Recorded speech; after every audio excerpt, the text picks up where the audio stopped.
Guy Thomas from PGG Wrightson Turf with Matt Oliver. Thanks for your time, Matt. No worries, great to be with you. And I think it was last year or the year before you had the most events in a year, Yep. a record. What's the calendar looking like this year? It's pretty heavy front on.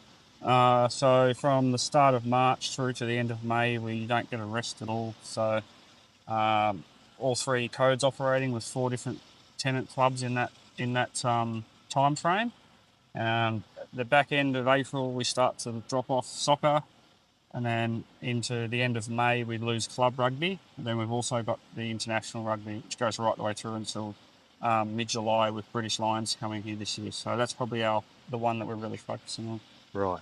And then with that much play through the year, what time of year will you commence your overselling this year? Typically, we wouldn't start overselling until early April. But unfortunately, with our event schedule, there's just not a window of opportunity to get Ryegrass established in that time.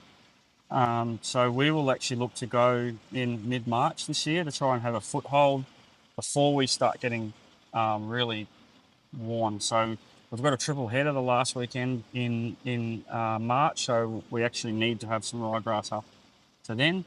And then from there, it's a continual, we'll just put a couple of 100 kilos out every week or two and just we're replenishing a little bit. We know we're not going to get a full, 95% germination, but we know that we'll keep improving the population numbers throughout.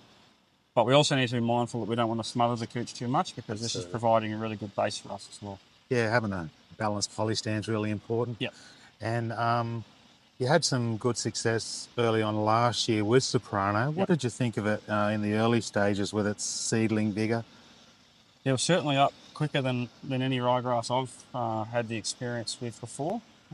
Certainly I had used it prior to coming to Suncorp, used it in Melbourne for a number of years and sort of knew what it would do for me, but I was probably taken aback by how quick it did get up and then how quick it went from a single leaf to, a 3 or 4 leaf plant, and it really did come on in leaps and bounds, particularly in the early part of the year where it was under immense pressure, and it'll be the same this year. So we'll continue to do the same things organically like we did last year. Keep treating the field the same way. But I guess the difference with us this year is that we're a completely different Bermuda grass strain as opposed to previous years. So we've changed away from Legend to Wintergreen for this year. So we had some areas of the field as Wintergreen last year, but certainly with a more aggressive cooch, we're probably going to see some added benefits as well as having that ryegrass in there. Yeah, absolutely. And from my lounge, watching the rugby league through the season, I'm really amazed around that magic round, how good it looks going in and then absolutely gets smashed. But the recovery's pretty rapid afterwards as well when you see in 2 or 3 weeks time after magic round, your coverage is back again pretty good. So during the year, what will be a typical amount you might use over the football season of ryegrass?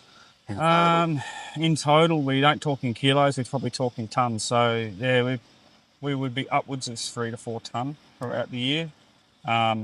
Once we get through that worst period, past magic round and origin, till we get through the back end of May, we'll probably really taper off how much we're putting out. We might only need to put out a little bit in June, a little bit in July to get us through the internationals. And then that'll be enough then to carry us through to sort of September. So we certainly put a lot of rye out early in the season to try and just, I guess, combat that amount of wear that we're getting, because we're certainly not immune to ryegrass getting kicked out, particularly if it's only in that 1 or 2 leaf stage and you've got big 1,000-kilo packs pushing against each other in rugby. It's pretty difficult to keep young ryegrass in there. So. Well, thanks for your time today, and look forward to watching a lot of telly broadcasts on this beautiful stadium this year. No worries, great to be with you. Thanks for coming in.